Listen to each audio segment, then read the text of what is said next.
Bonjour, chers étudiants, et heureuse de vous retrouver. J'espère que vous vous portez bien en ces circonstances exceptionnelles de confinement. Aujourd'hui, je vais traiter avec vous la méthodologie liée à la dissertation juridique. La dissertation qui représente un genre d'exercice qui a des caractéristiques bien spéciales et dont la réponse nécessite bien sûr le respect de certaines règles de méthodologie.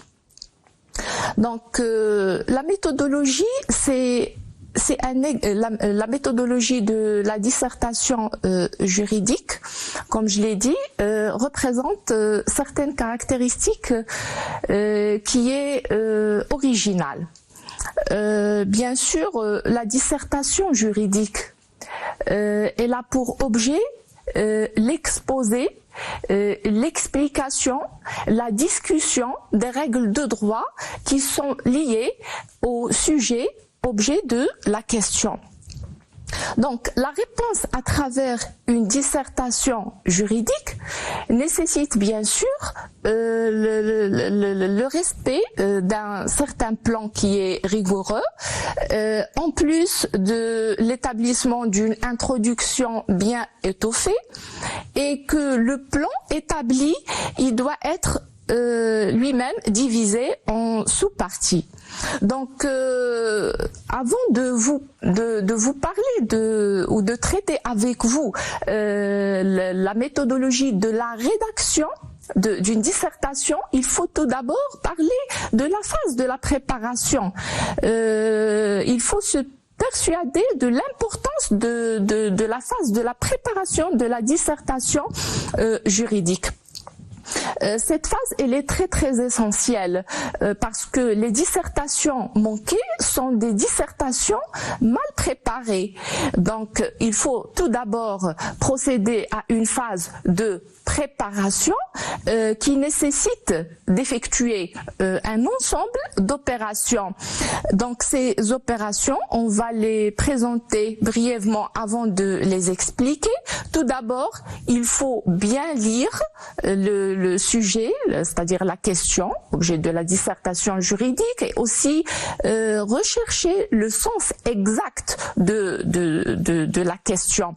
Deuxièmement, il faut faire un inventaire du contenu du sujet, et troisièmement, aménager un temps de réflexion qui nous permettra de prendre bien sûr des décisions explicites, bien sûr, des décisions explicites au niveau du contenu, c'est-à-dire les éléments qu'on va traiter au niveau des développements, et aussi des décisions explicites concernant la manière de traiter la question. Donc, bien sûr, on va commencer par la lecture du sujet. Qu'est-ce que ça veut dire, une lecture du sujet? Donc, l'étudiant doit procéder à plusieurs lectures qui sont articulées et concentrées de la question. Et cette lecture nécessite de tenir compte de toutes les composantes de la question objet du sujet. Donc les composantes, c'est-à-dire il faut tenir compte des termes qui sont utilisés par la question et qui imposent à l'étudiant un certain genre d'exercice. Par exemple, au niveau de la dissertation, pour qu'on puisse comprendre qu'il s'agit d'une dissertation, on trouve par exemple que la question utilise les termes, par exemple discuter, traiter, analyser. Et aussi, il faut tenir compte du sujet de droit à discuter. C'est le deuxième élément de la question. Donc, il ne faut pas se concentrer seulement sur un mot et marginaliser l'expression tout entière. Donc il faut tenir compte de toute l'expression qui est utilisée par la question. Par exemple, l'action en nullité n'a pas le même sens que la nullité. Deuxièmement, il faut rechercher le sens exact de la question. Et cela signifie qu'il faut situer et cerner et délimiter le sujet. Et pour procéder à cette opération, il faut que l'étudiant ait une bonne compréhension de la terminologie qui est utilisée par la question. Donc il faut pas qu'il y ait une obscurité au niveau de la terminologie. Aussi, il faut qu'il maîtrise le fond de la question, le fond du sujet, c'est-à-dire tous les points qui se rapportent au sujet, tous les points qu'il a traités au niveau du cours. Et bien sûr, il faut qu'il puisse situer la question ou le sujet au niveau du plan du programme, le plan du cours. Donc, ce qui nécessite de l'étudiant, bien sûr, une bonne maîtrise du plan du cours. Et aussi, il faut déterminer les limites du sujet par rapport aux notions qui lui sont voisines.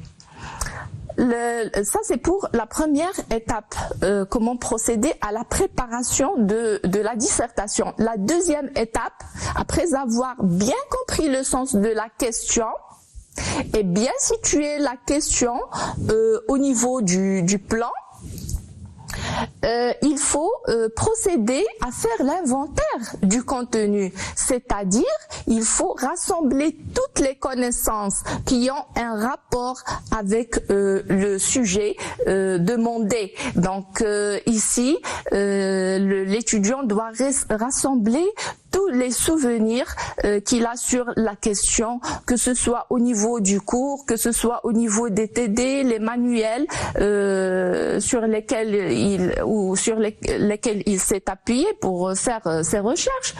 Donc, bien sûr, comme je l'ai précisé, les connaissances rassemblées doivent être des connaissances qui sont pointues sur le sujet demandé.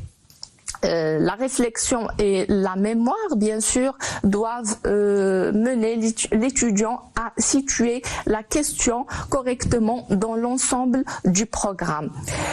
Ensuite, il faut laisser passer un temps de réflexion. Et bien sûr, pour pouvoir prendre des décisions qui sont claires et des décisions qui sont explicites, que ce soit au niveau du plan ou au niveau des points qui vont être développés au niveau du fond. Donc il faut prendre un temps de réflexion. Cela permettra à l'étudiant de sous-peser les mots, de confronter le sujet aux connaissances qu'il a rassemblées, de situer aussi la question par rapport aux notions qui lui sont voisines, pour à la fin aboutir à la prise de décision, une décision réussie, que ce soit aux deux thèmes qui seront discutés au niveau du plan, que ce soit au niveau des points qui méritent d'être discutés au niveau du fond. Donc la prise de décision explicite, ces décisions se rapportent d'une part au contenu de la dissertation et d'autre part à la manière de traiter la dissertation, c'est-à-dire le plan. Donc pour pouvoir prendre ces décisions explicites d'une manière réussie, il faut sélectionner les connaissances qui servent à discuter le sujet et en plus ou d'autre part à ordonner les matériaux rassemblés de façon à obtenir une présentation correctement structurée. Et c'est en rassemblant ces connaissances et toute la matière des développements, c'est-à-dire tous les points dont on a besoin pour discuter le sujet, que le plan ou les deux grands thèmes du plan seront dégagés, bien sûr. Donc ici, je vais signaler une remarque, c'est que avant de bâtir l'introduction, il faut commencer par établir le plan suivant lequel seront présentés les développements, c'est-à-dire au niveau de la préparation, on procède tout d'abord à l'établissement, à l'élaboration d'un plan et aussi de déterminer tous les points principaux qu'on va discuter au niveau du fond avant d'établir l'introduction. Donc, comment établir un plan? Donc, on a fait une préparation, on a compris la question, on a rassemblé toutes les connaissances, on a confronté le sujet aux connaissances qu'on a rassemblées, on a dit qu'on doit prendre des décisions explicites sur le plan et sur le contenu. Tout d'abord, le plan. Le plan, c'est quoi? C'est une mise en ordre de toutes les connaissances qu'on a rassemblées. Notamment au niveau de la phase de l'inventaire. Donc, on met en ordre toutes ces connaissances. On les distingue et on les regroupe en deux parties. Donc, l'élaboration d'un plan consiste à effectuer ces deux opérations dont j'ai parlé, à savoir tout d'abord distinguer les différents points que comporte la matière à traiter, et ensuite il faut regrouper ces points autour de deux thèmes qui sont principaux. Donc, je vais vous parler un petit peu sur le plan. Il n'y a pas un plan type.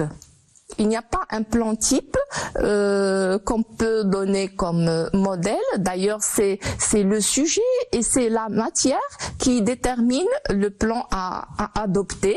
Mais en général, il existe deux familles principales de plans. Il y a la première famille qui nécessite, ou c'est là où on a une construction qui se compose de deux parties qui se prolongent, c'est-à-dire que chacune des parties représente un aspect complémentaire du sujet ou du problème qui est soulevé par le sujet. Et c'est dans ce cas ou dans ce type de plan qu'on adopte ou qu'on expose une institution ou un mécanisme juridique en étudiant ses conditions et ses effets. La deuxième catégorie, c'est le plan dont les parties s'opposent. Et ce plan ou ce type de plan nécessite de mettre dans la première partie les illustrations principales ou les illustrations de la tendance principale ou la tendance la plus forte. C'est-à-dire, c'est là où on parle d'un principe. Par exemple, et dans une seconde partie, les atténuations qui traduisent la prise en considération de la tendance la plus forte. Donc, en général, un plan, il doit être équilibré. Donc, c'est bénéfique pour la rigueur de la pensée, aussi pour l'élégance du travail. Maintenant, on va entamer l'introduction. On a dit au début que l'introduction doit être étoffée. Elle doit contenir un ensemble d'éléments et de phases qui doivent être respectées par l'étudiant. Donc, en général, les éléments de l'introduction se déterminent dans les éléments suivants. Tout d'abord, il faut commencer par une présentation du sujet. La présentation du sujet consiste à amener rapidement la question en la situant, c'est-à-dire qu'on doit déterminer l'environnement du sujet. En principe, il existe deux méthodes au niveau de la présentation du sujet qui sont employées. La première méthode s'intitule ou s'appelle la méthode de l'entonnoir. C'est la méthode la plus facile et la plus courante. Donc, au niveau de cette méthode, on évoque un secteur assez vaste. Donc, on commence par évoquer un secteur assez vaste lié au sujet, puis très rapidement, on le resserre et pour arriver au sujet lui-même. C'est-à-dire qu'on commence par une présentation du cadre général, l'environnement du sujet, pour arriver au sujet lui-même. C'est le cadre spécial. La seconde méthode, elle est un peu plus délicate. Elle consiste bien sûr à commencer par le sujet lui-même. Donc on énonce le sujet lui-même, puis on élargit son horizon afin de situer la question et enfin revenir au problème qui est posé. La deuxième phase de l'introduction.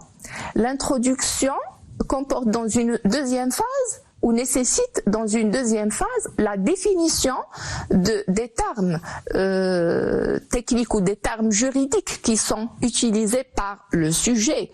Et dans ce cadre, l'étudiant doit procéder seulement à la définition seulement des vocables en relation directe avec le sujet. Dans une troisième phase, il faut délimiter le sujet. Donc, la délimitation du sujet signifie l'élimination de toutes les questions qui sont annexes, qui ont une valeur secondaire. Donc, on se contente des questions qui sont principales, de la question principale à laquelle on doit répondre. Et dans ce cadre, on indique brièvement ces éléments au niveau de l'introduction et on explique pourquoi ces éléments ne méritent pas d'être traités au niveau des développements. Donc, il faut identifier précisément le travail demandé. Bien sûr, cette étape, elle est très essentielle parce qu'elle manifeste le degré de compréhension de la matière par l'étudiant et ça lui permet aussi d'éviter les mauvaises déviations et les hors-sujets. Dans une quatrième phase de l'introduction, on procède à donner un aperçu historique très bref sur le sujet à traiter. Et bien sûr, l'aperçu historique comporte les différentes phases qu'a traversé par exemple la réglementation d'un sujet bien déterminé ou le sujet qui est objet de la question de dissertation juridique. Donc ici, il s'agit bien sûr de donner des indications précises sur les principes et sur les conceptions en vigueur à une telle époque dans un certain pays par exemple et qui méritent de retenir l'attention. En plus de l'aperçu historique, il y a la phase de la détermination des textes juridiques. Les textes juridiques, c'est-à-dire les sources des règles de droit qui seront étudiées et qui régissent la matière. Dans ce cadre, on doit parler de la loi, bien sûr, la loi qui régit le sujet ou le problème posé par le sujet, et en plus des articles. Il faut bien déterminer les articles qui sont liés directement à la question. On sait que parfois, une matière juridique peut ne pas être, par exemple, régie par la loi, ou elle peut ne l'être qu'incomplètement. Dans ce cadre, l'étudiant doit signaler au niveau de l'introduction, par exemple, qu'il n'existe pas une loi sur qui régit par exemple le sujet, ou encore que ce sujet n'est qu'incomplètement régi par la loi. Et dans ce cadre, il doit signaler, ou il est tenu de signaler le rôle de la jurisprudence dans le domaine qui est examiné. Après la détermination des textes juridiques, on sait que chaque matière ou chaque point juridique représente un intérêt. Tout d'abord, un intérêt pratique qui a poussé le législateur à le réglementer. Donc, dans ce cadre, on va parler dans une 6e phase de l'intérêt du sujet. On doit évoquer l'intérêt du sujet. Donc, il est important de faire ressortir l'intérêt pratique et l'intérêt théorique du sujet. Qu'est-ce que c'est que l'intérêt pratique et que signifie l'intérêt théorique du sujet? Donc, l'intérêt pratique, au niveau de l'intérêt pratique, il faut montrer que la question envisagée se pose fréquemment et que les solutions à dégager intéressent beaucoup de personnes et qu'elles commandent des conséquences économiques importantes. Donc, il s'avère ici important de montrer, si possible aussi, l'actualité du sujet. Lorsqu'on parle de l'actualité du sujet, cela ne signifie pas qu'il faut se pencher ou se lancer dans le journalisme. Donc, il faut seulement montrer que la question est une question d'actualité, qu'elle se pose fréquemment, qu'elle a besoin d'être régie, que le législateur la régit, mais il y a certains problèmes. Au niveau de l'intérêt théorique, l'intérêt théorique, on peut le signaler ou le situer à différents niveaux. Donc, tout d'abord, au niveau de l'intérêt théorique, il convient de signaler les principes juridiques en cause, qui traduisent, par exemple, l'évolution des mœurs ou le développement des idées, par exemple, philosophiques liées au sujet. Ici, on a donné l'exemple du libéralisme économique, le déclin des conceptions individualistes, par exemple, en matière civile, etc. Il faut aussi signaler que la question touche aux théories fondamentales du droit. Donc, par exemple, que la question touche au rôle de la jurisprudence dans la formation des règles de droit. Donc, après avoir évoqué l'intérêt théorique et pratique, maintenant, on va entamer une phase qui est très très importante, qui est cruciale au niveau de l'introduction, à savoir la problématique. La phase de poser la problématique juridique du sujet. La problématique, c'est la question de droit à laquelle l'étudiant doit répondre en vertu ou à travers son plan. Donc, si on arrive à établir ce problème juridique auquel on est amené à répondre, donc on va réussir notre dissertation. Donc, la question juridique Elle s'appelle la question juridique ou le problème de droit que pose le sujet. Et d'ailleurs, c'est cette problématique qui va justifier le choix de notre plan. Bien sûr, comme je l'ai précisé, le plan n'est qu'une réponse à cette problématique ou à cette question juridique.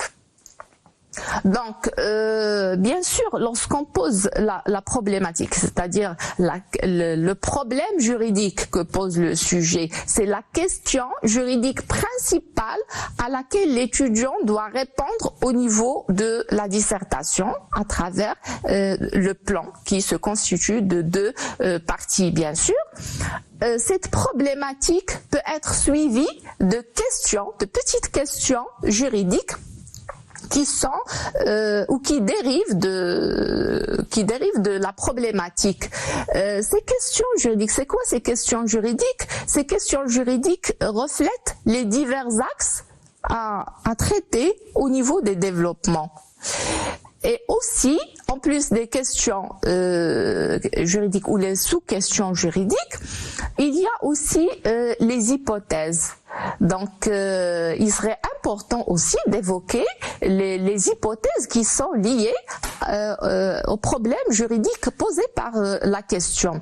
Et c'est quoi une hypothèse? C'est toute supposition faite en réponse aux sous-questions de recherche et bien sûr qui aide à répondre à la question centrale, c'est-à-dire le problème juridique posé par le sujet. Et chaque hypothèse sera traitée au niveau d'un chapitre indépendant de l'exposé. De l'exposé ou du mémoire, ça dépend.